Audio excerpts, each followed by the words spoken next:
Sony's remote control app now features macro functionality, so you can control multiple devices with a single button.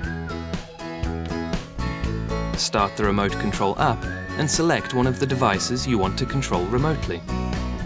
Tap the Macros button to set up a new macro.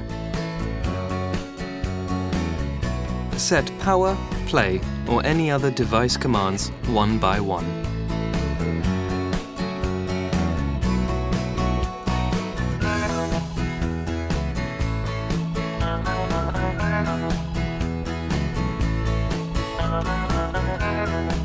Next, teach the macro the timing for commands.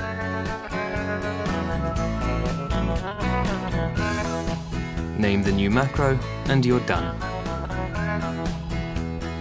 Now you can start or stop everything with a single button.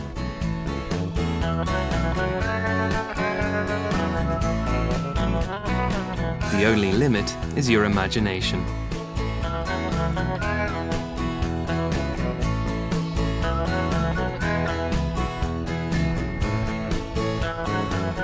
Enjoy your tablet with remote control.